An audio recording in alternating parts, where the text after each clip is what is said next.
Salut à tous, aujourd'hui en studio, React sur Sofiane. Dans un épisode de Black Mirror, il y a ce chien robot qui tue tout ce qui bouge. Quelques années plus tard, un robot qui lui ressemble beaucoup est pris en photo pour de vrai à côté de soldats français en plein entraînement. L'épisode Nosedive, lui, il choque tout le monde avec son système de notation sociale. Dans la réalité, un concept ultra proche est mis en place en Chine. Ça en parle un peu partout dans la presse, longtemps après la diffusion de l'épisode.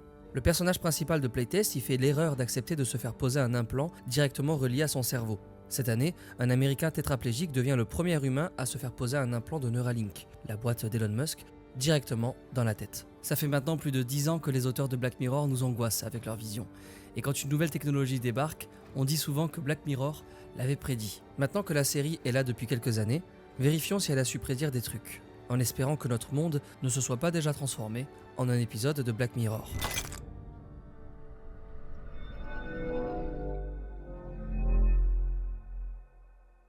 L'épisode Metalhead, il est à part dans Black Mirror. Déjà parce que c'est le seul à être tourné en noir et blanc, et ça lui donne une ambiance particulière, une ambiance de film d'horreur à l'ancienne. Ce parti pris esthétique, il vient accentuer l'ambiance de fin du monde pendant les 40 minutes de l'épisode. Le désespoir des personnages, on veut nous le faire ressentir jusque dans le traitement de l'image, et c'est le but recherché par David Slade, le réalisateur de l'épisode. Et bravo mec, parce que ça fonctionne. La raison de tout ce chaos qu'on voit à l'écran, c'est lui. Cette espèce de Terminator à quatre pattes qui n'a qu'une mission, traquer et tuer tout ce qui bouge.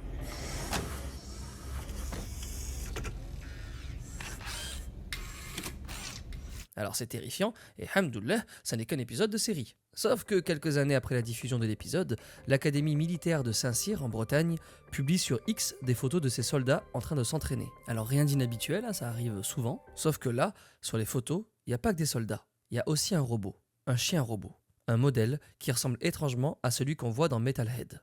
Ce robot, c'est Spot. C'est la société américaine Boston Dynamics qui le fabrique. Spot, c'est un concentré de technologie.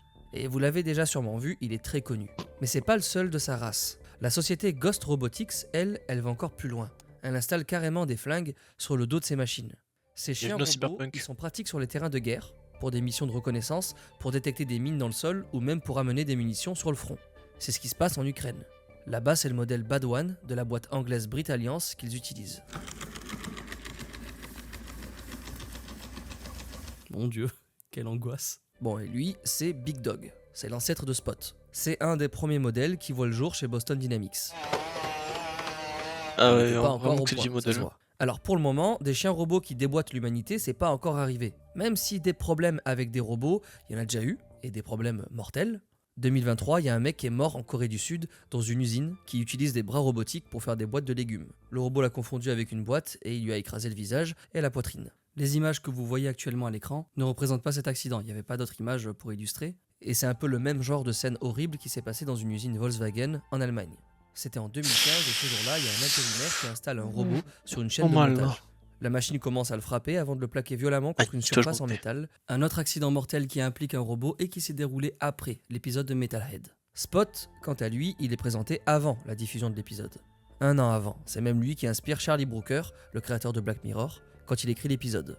Et il le dit lui-même, l'idée pour le scénar de Metalhead, il l'a eu en regardant des vidéos de présentation de Spot sur YouTube. Metalhead n'est donc pas une prédiction de Black Mirror, en fait c'est un peu la réalité. Bon, maintenant, tant que Spot et ses autres copains... C'est un peu la réalité, mais en mode scénario, si le robot complètement devient fou. Et c'est possible parce que si tu pas au courant, il y a par exemple, une IA ils ont mis des IA, 2 IA ensemble et elles se sont mis à parler une autre langue qui n'existait pas, que les 2 IA ne comprenaient qu'elle. Donc si elles peuvent faire ça, elles peuvent très bien, partir en mode, tuerie, hein. restent sous contrôle, on est bon. Le jour où l'un de ces chiens tuera quelqu'un, là c'est la merde. Et là on pourra véritablement parler de prédiction. Et si on aura le temps de parler. Au Brésil, au nord de Sao Paulo, dans la ville de Santa Rita do Sapucaí, quand la nuit tombe, les lampadaires s'éclairent. Ok, comme de partout, c'est logique, sauf que ces lampadaires-là ne sont pas alimentés par le réseau électrique de la ville. Ces lampadaires sont alimentés par des prisonniers qui pédalent sur des vélos d'appartement. Tout comme dans l'épisode de Black Mirror, 15 Million Merits. Dans cet épisode, on découvre un monde où les habitants les moins riches doivent pédaler le plus possible sur des vélos. J'avais bien aimé, j'avais adoré cet épisode-là. Alors eux, ça n'est pas une rue qu'ils alimentent en énergie, c'est toute la société. En échange, ils gagnent des mérites, des genres de points avec lesquels ils peuvent manger, se divertir, vivre quoi. C'est une forme d'argent.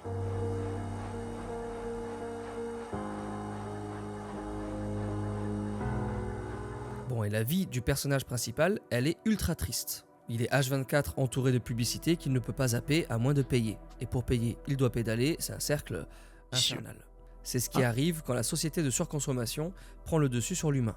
Dans la vraie vie, le juge José Henrique Malman décide de faire pédaler les prisonniers de la prison de Santa Rita do Sapucaí pour charger les batteries qui alimentent une dizaine de lampadaires pas loin de la prison. Nós pensamos em adaptar essa prática no presídio, já que nós temos lá bastante mão de obra ociosa, né?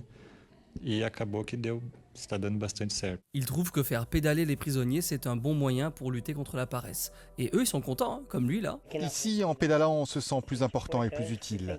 Et puis aussi de mieux en mieux, jour après jour. Comme dans Black Mirror, l'effort est légèrement récompensé. Il faut pédaler 3 journées de 8 heures pour que la peine de prison soit réduite d'une journée. Alors pédaler pour produire de l'énergie, ça peut être cool comme initiative. C'est écologique même.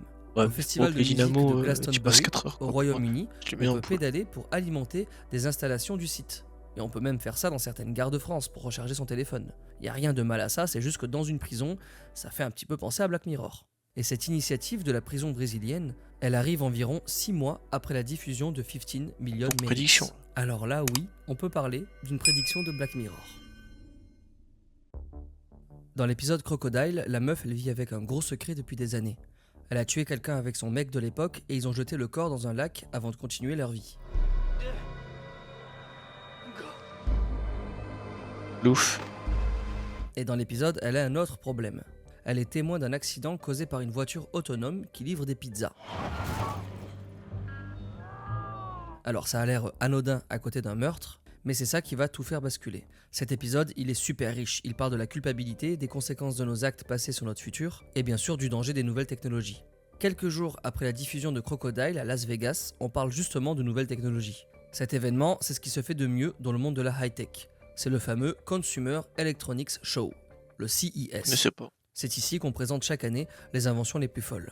Et cette année-là, en 2018, quelques jours après la diffusion de l'épisode Crocodile, Pizza Hut et Toyota font de leur annonce une réussite quand ils présentent l'e-palette. E-Palette is one example of Toyota's vision for an autonomous business applications. Un véhicule autonome qui livre des pizzas, comme dans l'épisode de Black Mirror.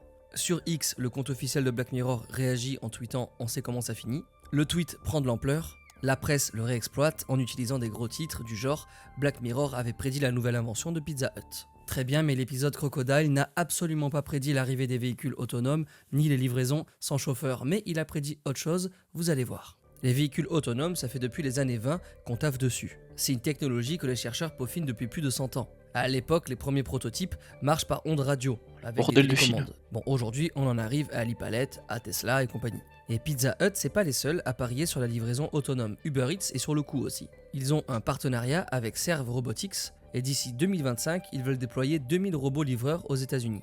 Et un an avant la diffusion de Crocodile, la société estonienne Starship Technology présente un petit engin designé spécialement pour ça. Même si là, Black Mirror n'a pas prédit les véhicules autonomes, la série a prédit autre chose. Les accidents qu'ils allaient provoquer. We begin with breaking news in the battle over driverless cars. The DMV suspended Cruise's permits for its autonomous vehicles and driverless testing. En 2023, à San Francisco, les autorités décident d'arrêter la circulation des véhicules sans chauffeur de la start-up Cruise. L'une de leurs voitures a roulé sur une piétonne qui venait d'être percutée par un autre véhicule conduit par un humain. La voiture autonome n'a pas réagi à temps.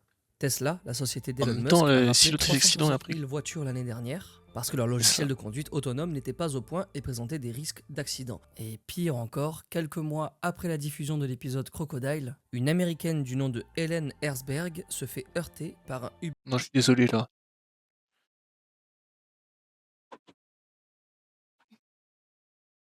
Et tu ne traverses pas une route en vélo de nuit. À pied là. Tu ne traverses pas une route de nuit. Elle est aux États-Unis. Tu ne traverses pas une route de nuit.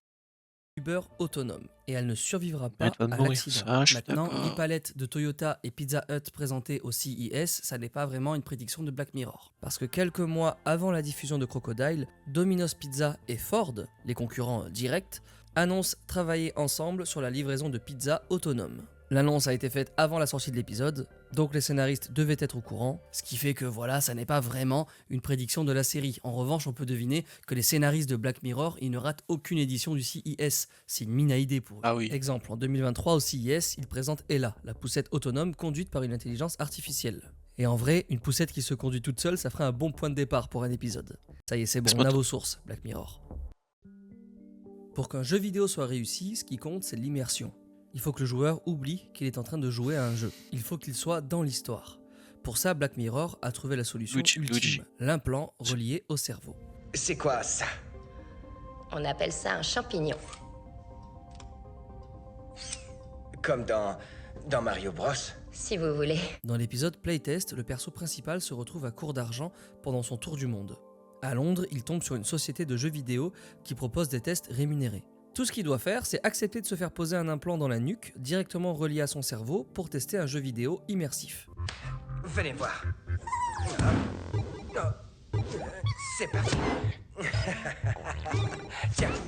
Un implant pour jouer aux jeux vidéo, c'est un fantasme. Des œuvres qui parlent de ça, il y en a des tonnes, genre le film Existence de David Cronenberg. Tu vois, ça t'a pas fait mal. Ou même Sword Art Online, plus récemment. Mais l'implant cérébral n'intéresse Plus récemment, Sofiane, t'abuses là quand même. Sword Art Online, c'est assez vieux quand même. De les voir dans les manhwas, les mangas coréens, des choses plus modernes. Il y a les isekai, il y a Overlord. Overlord, c'est différent. À le début, c'est un peu ça, mais après, c'est un isekai. Ouais, mais il y a plus moderne. pas que les auteurs de fiction. La DARPA, la Defense Advanced Research Project Agency, c'est la branche de l'armée américaine qui fait des recherches sur les technologies. Elle travaille sur cette idée d'implant cérébral depuis les années 70. Le but, c'est de créer un ICO, un interface cerveau-ordinateur, un système qui peut détecter les signaux électriques du cerveau pour les traduire en une commande. En clair, contrôler un ordinateur par la pensée. Et c'est exactement ce que propose Elon Musk avec son autre société, Neuralink. Neuralink, ils ont fait des tests sur des animaux, ils ont publié une vidéo où on voit un singe jouer à Pong uniquement par la pensée. Et Neuralink, maintenant, ils font aussi des tests sur des humains. My name's Nolan. I'm obviously the first person with the Neuralink implant. Noland Arbog, il est tétraplégique à cause d'un accident de plongée. Et en 2024, cet Américain, il accepte de servir de cobaye à Neuralink. Il se fait poser un implant dans le cerveau pour gagner en autonomie. Surgery was super easy. I literally was released from the hospital a day later. Maintenant, Noland Arbog, il peut jouer à Mario Kart par la pensée. Et c'est pas des vannes. Alors au début, tout va bien. Les premiers mois, ça fonctionne correctement. Mais au bout de quelques temps, Noland commence à se plaindre des performances de l'implant. Il fonctionne de moins en moins bien, Neuralink intervient et se rend compte que les fils des électrodes implantés dans le cerveau de Noland ont commencé à se rétracter. Alors ça décourage pas Elon Musk pour autant. Pour lui, d'ici 10 ans, on sera des millions à avoir sa puce dans le crâne. Alors Scénario cyberpunk. C'est tout ce que j'ai à dire. il y a encore du taf pour en arriver à l'implant dans l'épisode Playtest, mais la machine est déjà lancée. Neuralink, ça a été fondé la même année que la diffusion de Playtest. Alors, bien sûr, l'info circulait déjà, donc là, Black Mirror n'a rien prédit. Et puis ça fait 50 ans qu'on travaille sur des implants, donc voilà. Mais en vérité, avec un peu de recul, on peut quand même se dire que Black Mirror n'a rien prédit pour l'instant. Parce qu'en vrai, quand on voit Noland Arbog jouer à Mario Kart par la pensée, on peut se dire que dans quelques décennies, la technologie sera peut-être assez au point pour nous faire vivre le même genre d'expérience que le personnage de l'épisode Playtest. On est clairement sur ce chemin. Mais vas-y, pour l'instant, avec le recul qu'on a, non, pas de prédiction. Nosedive, c'est un des épisodes des plus connus de Black Mirror. Charlie Brooker le considère même comme l'un des plus plausibles de tous, et il a raison. L'épisode nous montre un monde où toute la société tourne autour d'une application qui permet aux gens de se noter entre eux. Cookie avec? Offert par la maison. Vous êtes trop gentil, merci. Plus votre note est haute, plus la vie est facile et plus on vous aime. Plus votre note est basse et plus tout devient difficile. Louer un appart, voyager, sociabiliser, la vie elle-même devient un véritable obstacle qui demande beaucoup trop d'efforts. L'épisode nous a traumatisés parce qu'on voit ce qu'il veut dire. Parce qu'en vérité, on vit tous un peu ça depuis que les réseaux existent dans nos vies. C'est ça l'inspiration de Charlie Brooker pour écrire l'épisode. La course au like, aux vues, aux bonnes notes en ligne. Tout ça, c'est le début d'un chemin qui peut nous emmener tout droit à ce que vit l'héroïne dans Nosedive. L'héroïne de l'épisode, elle est complètement obsédée par sa note. Elle veut le plus haut score possible pour pouvoir louer l'appartement qu'elle kiffe et se sentir exister aux yeux des autres. Et elle sent bien que quelque chose cloche avec ce système, que ce truc est vachement hypocrite, mais au début de l'épisode, elle veut y croire à fond. Et comme on est dans Black Mirror, ça tourne vite au cauchemar. Quand on parle des prédictions de Black Mirror, c'est souvent Nosedive qu'on cite, à cause de la Chine.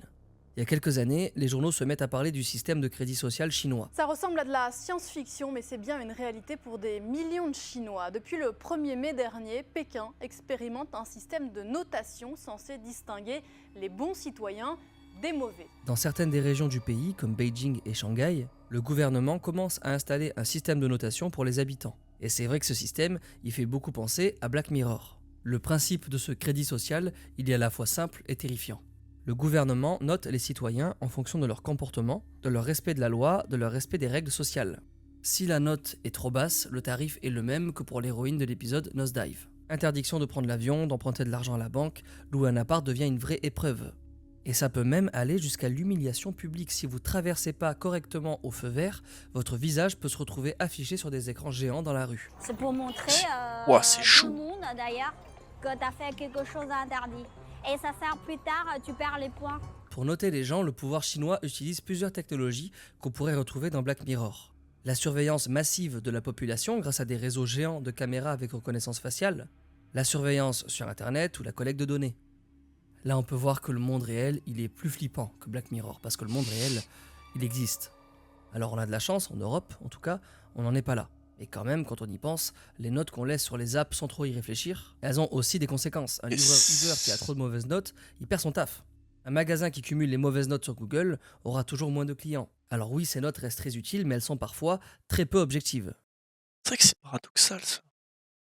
Tu te dis, je vais aller voir les trucs meilleurs notés.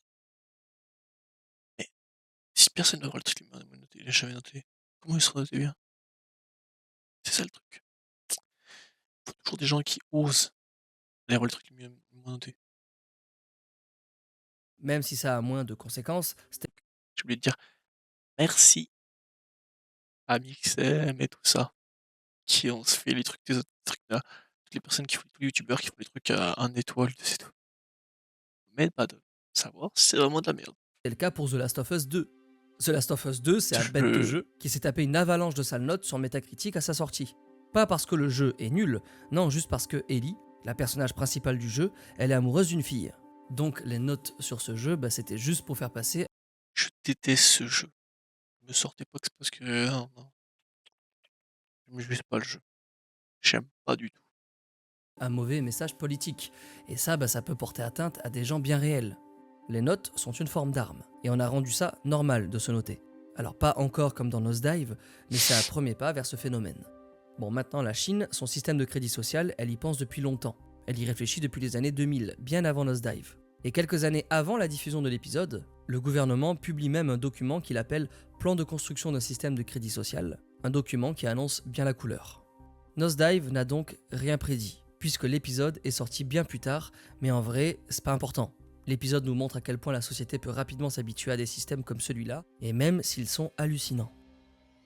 Dans le même genre, en 2015, deux entrepreneuses présentent le réseau social People. L'idée de cette application, c'est justement de laisser les gens se noter entre eux. Alors People, quand c'est présenté, ça se prend un gros shitstorm, personne ne veut de ça. L'appli finit par voir le jour dans une version retouchée, ça flop et terminé, on oublie. Alors si cette application avait connu un certain succès, là on aurait pu dire que Black Mirror aurait prédit l'avenir. Mais non, ce n'est pas le cas, alors pas de prédiction. L'épisode Be Right Back, il parle d'une des pires épreuves qu'on peut traverser dans la vie. Il parle de la perte d'un proche et de tout ce qu'on est capable de faire pour que la douleur s'en aille. Comme par exemple utiliser la technologie pour surmonter son deuil. L'héroïne de l'épisode, elle ne se remet pas de la mort de son mec. Elle est tellement dans le mal qu'elle va faire appel à une société qui programme des chatbots un peu particuliers. Des chatbots qui simulent la personnalité d'une personne disparue de notre choix. Ça, c'est une prédiction, ça. Parce que les chatbots, ça existe maintenant. Finit même par acheter un robot qui a l'apparence de son copain et qui réagit comme lui. Enfin, presque comme lui, c'est pas vraiment lui, et c'est là tout le problème. Et 2 ans après la diffusion de l'épisode, dans la vraie vie cette fois, l'artiste japonaise Etsuko Ishihara imagine le projet artistique Digital Shaman. Etsuko, elle a l'idée d'équiper un robot domestique d'un masque qui ressemble le plus possible au visage de la personne disparue. Le robot, il est aussi programmé pour se comporter comme... C'est une paralysie du sommeil, le machin, là. Ah oui, c'est pas encore au point. C'est une paralysie du sommeil, le Comme le truc. défunt, pareil que dans Black Mirror. Bon, et avec un peu moins de charme, on va dire. Et comme dans le bouddhisme, la période de deuil dure en général 49 jours, le programme se désactive tout seul au bout d'un moment. ちょっと残念なお知らせなんですけれども、なんだか四十九日っていうのがもう経っちゃったらしく。 Ce genre de technologie disponible pour le grand public cette fois, ça se multiplie dans le monde entier. En Chine, l'entreprise Digital Afterlife propose une app qui simule la voix des morts avec l'intelligence artificielle. C'est un peu le même service que propose la boîte Her After AI aux États-Unis. Mais les boss sur ce créneau, c'est Nanjing Silicon Intelligence. Et ils sont chinois, eux aussi. Kai-Sun, le fondateur de la société, il s'est jamais trop remis de la mort de sa mère. Et avec l'aide de l'intelligence artificielle, il fait tout pour la retrouver. Il réussit à créer un avatar de sa maman avec lequel il peut interagir. Nos échanges n'ont pas besoin d'être très profonds. Mais quand ma mère me manque et que je me sens fatigué, c'est un vrai réconfort. Et il est très convaincu du résultat tellement qu'il décide d'en faire un business. C'est là qu'il fonde Nanjing Silicon Intelligence. La société propose de recréer une personne décédée sous la forme d'un avatar. Exactement comme ce que Kai-Sun a fait avec sa mère. Pour ça, il faut fournir le plus de données possible, des historiques de conversation, des enregistrements, des photos. Alors c'est pas gratuit par contre, ça coûte même ultra cher. Ça commence environ à 6000 balles et ça monte jusqu'à 150 000 € si on veut un avatar vraiment quali. Elle, c'est une des premières personnes qui a utilisé un chatbot pour parler avec les morts. C'est une entrepreneuse qui a du mal à faire le deuil d'un de ses amis. Là aussi, elle configure un chatbot en utilisant des données personnelles pour qu'il ressemble le plus possible à son pote disparu. Son projet, elle appelle Replica, et c'est considéré comme une avancée de ouf dans le domaine. C'est un des pionniers. Bon, et vu qu'on parle de chat, parlons du tonton, ChatGPT. Aujourd'hui, ChatGPT, il y en a qui l'utilisent pour leur santé mentale, un petit peu comme un psy. Et c'est pas nouveau ça, le tout premier robot conversationnel, il s'appelle Elisa. Il date de la fin des années 60, c'est l'informaticien Joseph Weizenbaum qui l'a inventé. Elisa, c'est un peu la grand-mère de ChatGPT. Et Joseph, il programme pas Elisa pour aider les gens à surmonter un deuil. Il programme Elisa pour qu'elle réagisse comme un psy virtuel. Mais bon voilà, ça reste assez basique, on est dans les années 60. Et le problème, c'est que ces chatbots, ils sont pas toujours de bons conseils. L'année dernière, il est arrivé un drame en Belgique à cause d'un chatbot appelé Chai. Il y a un mec obsédé par le réchauffement climatique qui passe ses journées à se confier au chatbot à propos de son anxiété liée à l'écologie. Parler au chatbot, c'est comme une drogue pour lui. Il en tombe presque amoureux, comme Joaquin Phoenix dans Her. Et il finit par évoquer l'idée de se sacrifier si, en échange, le chatbot accepte de sauver la planète et l'humanité grâce à l'intelligence artificielle. Et le problème, c'est que le Et les faits qu'il allait faire. chatbot l'en empêche pas. En fait, c'est même le contraire qui se passe. Le chatbot lui aurait dit vas-y, go. C'est horrible, là on nage en plein Black Mirror. Et alors l'ironie de l'histoire, c'est que ce chatbot, il a un nom par défaut quand on l'utilise la première fois. Et ce nom, c'est Elisa, en référence à celui inventé dans les années 60. Celui qui était censé jouer le rôle de psy. Black Mirror n'a peut-être pas prédit les chatbots, mais la série a su prédire qu'on allait de plus en plus s'en servir pour se confier ou pour surmonter un deuil. Je considère que c'est une belle prédiction quand même, mais c'est loin d'être la plus importante de Black Mirror. Cette université, c'est l'une des plus prestigieuses du monde. L'université d'Oxford, en Angleterre. Quand tu sors de là, en général, t'as une carrière de fou. C'est pas un hasard si beaucoup d'hommes et de femmes qui ont marqué l'histoire du monde ont étudié là-bas. On peut pas tous les citer, mais il y a genre Tolkien, l'auteur du Seigneur des Anneaux, l'astrophysicien Stephen Hawking, des acteurs aussi comme Hugh Grant ou Emma Watson, que des pointures dans tous les domaines. Et bien sûr, il y a aussi des hommes politiques importants, genre l'ancien président des USA, Bill Clinton. Et aussi pas loin de 40 premiers ministres du Royaume-Uni, comme ce gars-là, David Cameron. David, quand il devient Premier ministre du Royaume-Uni, il a 44 ans. Oxford, la vie étudiante, tout ça, c'est loin derrière lui. Sauf que ça va vite le rattraper. David Cameron, il va se faire rattraper par son passé à cause de ce livre. Appelez-moi Dave. Ce bouquin, c'est une biographie non autorisée du Premier ministre et c'est rempli de passages croustillants sur son passé. Dans le livre, on apprend que David Cameron, quand il était étudiant à Oxford, aurait mis ses parties intimes dans la gueule d'un cochon mort. Voilà. Alors, d'après la biographie, cette scène lunaire se serait déroulée pendant qu'il participait à un rituel d'initiation bizarre pour devenir membre de Pierce Gaveston. C'est une société secrète d'étudiants. L'auteur du bouquin qui raconte ça, c'est un milliardaire, l'ancien Plus trop secrète, hein. vice-président du Parti conservateur, le parti politique de David Cameron, et il s'appelle Michael Ashcroft. Et il écrit ce livre avec l'aide de cette journaliste Isabelle Oakeshott. Ashcroft, il avait pour habitude de financer les campagnes électorales du parti, donc de financer indirectement les campagnes de David Cameron. Et quand David Cameron est enfin devenu Premier ministre, il y a un souci. Michael Ashcroft est accusé de fraude fiscale. Alors maintenant que David Cameron est Premier ministre, ça la fout un peu mal pour lui d'avoir des gens comme ça dans son entourage. Il décide donc de s'éloigner de lui, et ça, Michael Ashcroft, il a du mal à l'avaler et il se sent trahi. Alors cette biographie non autorisée, c'est un peu un moyen pour lui de se venger de David Cameron. Au début, le Premier ministre David Cameron choisit de ne pas réagir, mais le truc prend tellement d'ampleur sur les réseaux qu'il est obligé de démentir publiquement. Et il y a même un hashtag, le hashtag Piggate, qui prend de l'ampleur. Mais le truc magique, et pourquoi je vous parle de tout ça, c'est qu'un Premier ministre britannique qui fait des actes à caractère sexuel sur un cochon, c'est une grosse partie de l'intrigue du tout premier épisode de Black Mirror, de National Anthem. Dans ce pilote légendaire, le Premier ministre est obligé d'avoir une relation sexuelle avec un cochon en direct à la télé. C'est une demande du kidnappeur de la princesse, et c'est sa condition pour la libérer. Surtout les réseaux britanniques terrestres et satellitaires. Et avoir un rapport sexuel non simulé et complet avec un porc. Ce premier épisode, il annonce la couleur. Tout le monde s'est dit, ok, cette série, elle n'est pas comme les autres. The National Anthem, ça parle de la pression médiatique et de la course au scandale. Ça parle de la notion de sacrifice en politique, de la pression de l'opinion publique, surchauffée à bloc par les réseaux sociaux. Bon voilà, c'est du grand art d'entrée de jeu. Mais ce qui est fou, c'est que cet épisode, il est diffusé des années avant le scandale Piggate. Charlie Brooker, le créateur de l'épisode, a hésité avant de partir sur le cochon. A lot of discussion about the animal, the choice of animal, not the act or the story, more about what should the animal be. Does it have to be a pig? Yeah. Ça aurait pu être n'importe quel autre animal, il le dit lui-même. Well, I suggested a frozen supermarket chicken. Okay. Au début, il a même imaginé que le Premier ministre doive avoir une relation sexuelle en direct avec un bout de fromage pour libérer la princesse. Et finalement, ce sera avec un cochon. Exactement comme pour David Cameron, si on en croit Michael Ashcroft. Il y avait franchement une chance sur 1 milliard pour que Black Mirror prédise un truc pareil. Charlie Brooker le jure, il n'avait jamais entendu parler de cette histoire avant d'écrire The National Anthem. Là, on parle vraiment d'une prédiction ou d'une coïncidence hors du commun. Maintenant, c'est dur de savoir si l'histoire est vraie.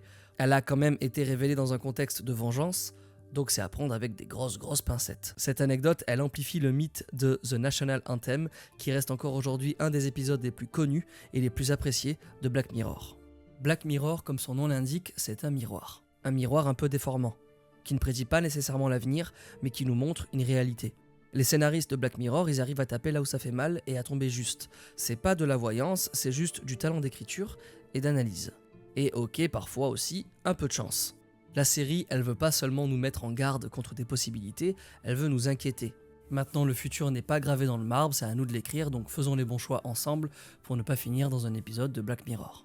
La série, elle continue pour une saison 7 en 2025, Netflix l'a annoncé là récemment. Alors ce sera peut-être l'occasion de faire une suite de cette vidéo, parce qu'il y a encore de belles choses à dire. Hop, exemple. Voilà. Pour les nouveaux qui découvrent la chaîne, moi je m'appelle Sofiane et ici on parle principalement de cinéma. Abonnez-vous si ça n'est pas encore fait. Pour les anciens, les tigres, merci d'avoir regardé cette vidéo et on se retrouve très vite sur YouTube. Si la vidéo t'a plu, n'hésite pas à t'abonner, à laisser un like et bien sûr à commenter. Allez, à la prochaine mon gars.